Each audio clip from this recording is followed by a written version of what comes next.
listening. Someone brimming with pent-up energy, capable of doing so much good, yet also more than able to do catastrophic damage to every and anyone who dared to stand in their way. All right then, he clapped his hands, eager to dissolve the tension. Let's get back to shopping. Sure. Jody chirruped happily. Jack groaned. Fine, but you're buying me that new shotgun. Deadle. They ended up wandering the market for the next 3 hours, picking up arms, weapons, supplies, and all manner of other things. And food. Definitely food. But to Naruto's dismay, there was no ramen to be found.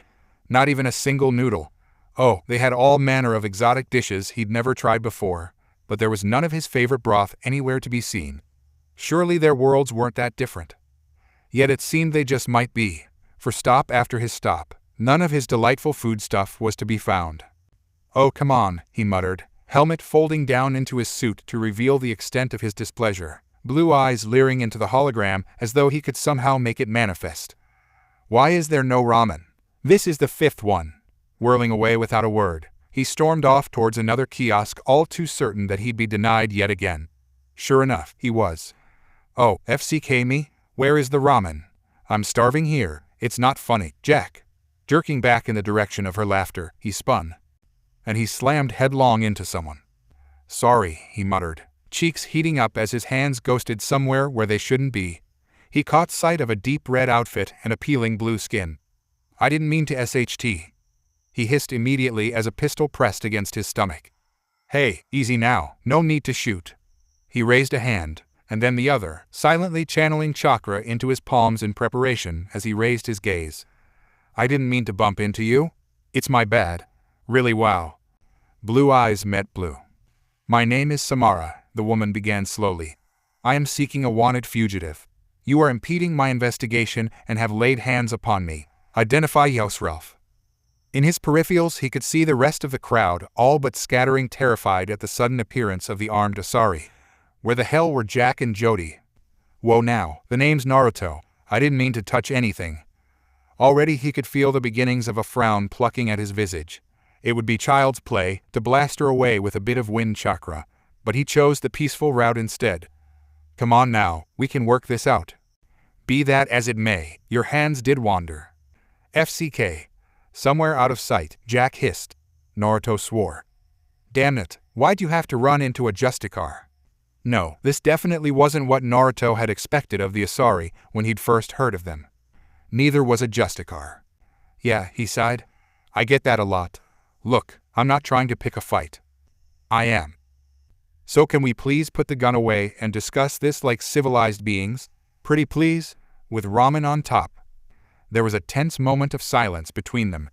Finally, the Asari nodded and holstered her pistol. Very well. Thank you. But I would have you answer me a question first. Sure? Why not? Samara had lived for countless years, taken innumerable lives, and yet something about her struck him as off. Power radiated off her in waves, something that could best be described as an aura. There was a presence to her that could only be defined as a subtle sense of regality, as though she were a queen walking among common peasants. Naruto tried not to stare, but some part of him was instinctually stricken by the sight of this warrior standing before him. It was like staring at a goddess. I sense a great evil within you, she murmured, her severe features creasing into a frown, eyes straying to Jack and Jody. And I see 2 well-armed people before me in addition to yourself. Are we friend or foe? Inwardly, Kaguya grinned, tensing with the anticipation of combat. I'd say foe. Please say foe. The shinobi grimaced. That depends. On whether or not you have any ramen. There was a puzzled silence. Samara blinked. Finally, she managed to find words again. I beg your pardon. Ilium. You could find almost anyone here. Or anything, Naruto reflected quietly to himself as he laid into his ramen, the trio of cups positioned squarely across the table, between him and Samara. The Justicar had taken his words a tad little too literally. Instead of shooting him, she'd brought him to the one place on Ilium that did, in fact, serve this delectable treat. Ilium was every bit as appealing and awe-inspiring as its reputation suggested.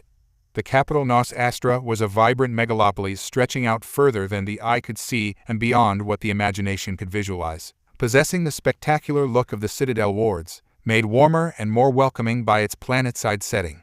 Even from orbit, he had seen that every inch of the planet's surface seemed covered by grandiose office buildings, apartments and markets in slender, towering form dwarfing even the finest that his Oopal had irked in their newest golden age. From every angle the traffic shot through the air like enormous fireflies, above and between a labyrinthine maze of skyscrapers. 1,000 neon lights from 1,000 billboards attempted to grab his attention all at once. Everything was for sale on Ilium, and it was marketed to every species. Ilium was a volus world, as he soon learned, yet had been the main trade hub for Asari-owned corporations for several hundred years. It was a celebration of wealth and achievement, of extravagance and privilege. It magnified and proudly displayed all the positive traits of Asari and volus culture, making it a never-ending flow of money contained within ageless and elegant architecture. But the planet's beauty masked a sinister underbelly of crime. Ruthlessness was the single rule in many places on Ilium, and almost nothing but first-degree murder was outlawed. Jack had spoken of the planet only once, calling parts of it Omega with better shoes. To survive, to live long enough to enjoy all the illicit perks of the trade capital of the Terminus systems, required mistrust of everyone and loyalty to only yourself. Mainstream society was safe and satisfying for many, but rising to the very top, however, required a willingness to sacrifice anyone in the way of your success, friend, foe, or loved one. Ilium was fit to burst with mobsters, assassins, and Donovan Hawk-type businessmen prospering under the not-so-watchful eyes of well-bribed law enforcement. Still, they served his favorite food. Couldn't be that bad. Finally, a place that serves ramen, he exulted as he slurped the noodles down. Bless the log. Jack watched him with a bemused look as he dug into his food. You really like that SHT, don't ya? She herself favored a medium-rare steak, a surprisingly demure choice given her volatile temper. What's not to love? It's ramen. You want some more, kid? Ithida asked, pausing as she polished a glass. Samara was an old friend. She was more surprised than anything else to see her fellow matriarch in the company of humans. Or with anyone for that matter. It was rare to see her normally uptight sister, not by BLD of course, relaxing, much less NRSNG a Theshan temple in one hand. Good for her. The old girl deserved a chance to unwind for once, however brief that opportunity might be. Yes, please, Naruto chorused, drawing her attention. And I'm not a kid. He was 27 years old for Chris' sakes. The elder Asari smirked. Most humans are to me. Bah! Naruto stuck out his tongue in childish defiance, indirectly proving her point. What's ramen? Jody asked, her green eyes observing one of the cups with an almost childlike curiosity. She'd ordered some Asari dish, but had left it most untouched once Naruto had started espousing the valors of what was apparently his favorite food. The blonde turned a pale, ghostly shade of white at her inquiry. What? You mean to tell me you haven't heard, haven't tasted of the goodness that is ramen? The soldier shook her head mutely, the motion sending her scarlet tresses swaying side to side. No, is it really that good? It's the best. Here, try some. Without pausing to think of the ramifications, he plucked some of it up with his chopsticks and offered it to her. The clone blinked, momentarily baffled. Then, without further hesitation, she leaned forward and closed her mouth around the twin sticks, pulling away seconds later. There was a small slurping sound as she lapped up the noodly broth. From her own secluded spot, Jack realized their hands were suddenly locked together in a tight grip. The blonde withdrew as if touching fire. Jody slipped her guilty hand under the table, and they both took a step apart. There was a brief moment of silence. The clone nodded once, swallowing quickly. It's good, just like that. The mood was restored. Told ya. Jack's eyebrows rose in scorn. SHT, she groused. You don't have to spoon-feed her. Don't mind. Jody replied tersely, her reply turning uncustomarily smug as ever when she addressed Jack. Yeah, I'm sure you don't. The convict spat back. You're like a little lost puppy, lapping up whatever treats he gives you. Jody's face flushed in anger. Am not. R2, princess. You. This young woman, Samara thought to herself, bore a striking resemblance to Commander Shepard. There were a few flaws, of course, to be sure, mostly cosmetic. Her eyes were a stark, crystalline green instead of a blazing blue. That heart-shaped face bore a smattering of freckles near the brow of her nose, whereas the first human spectre certainly had none, and her hair was a little longer than alliance regulation would normally allow, spilling down just above her shoulders in a curtain of scarlet. Beyond that, one wow be strong pressed to tell the difference. Even the voice was the same. Not a sister, then. No familiar relation, either. Unless a clone. The realization, shocking for some, merely puzzled the Justicar. Clones weren't uncommon in this day and age, but neither were they widespread. One could not copy memories onto another template without massive implantation or some such. And this young woman bore no such signs of scars. So what was a relatively unaltered clone of the commander doing up and about? In the company of these two, no less. Most curious. She certainly didn't seem malicious enough to have orchestrated it herself. She could have chosen to pursue the matter further had Naruto not chosen that moment to step in and break up their argument. "What, do you want me to feed you, too?" he offered to Jack.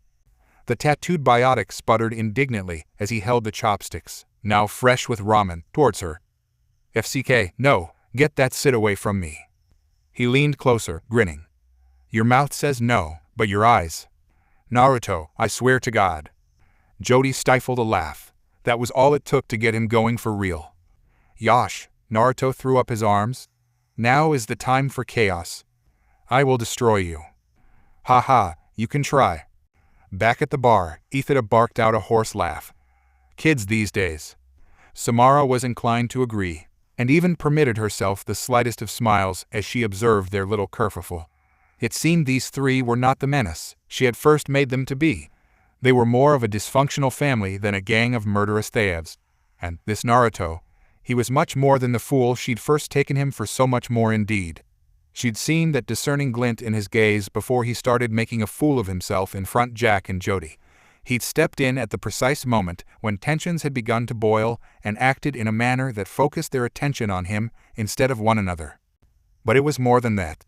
He was clearly the leader of this ragtag little band, and she could not help but wonder what would inspire such confidence in two women who couldn't be more different. He clearly wasn't any sort of biotic, or if he was, he didn't move like one.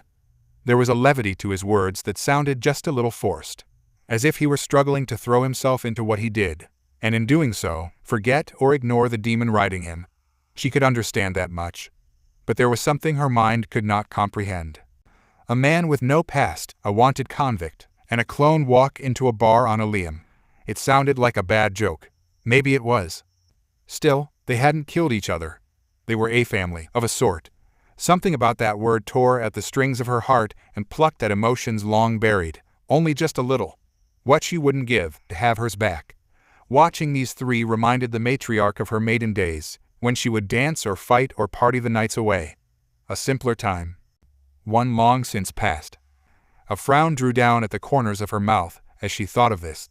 She shifted in her seat, suddenly restless. Why did she tarry here? Morinth was somewhere here on this planet, and for every moment she spent sitting at this table, her eldest grew further and further away.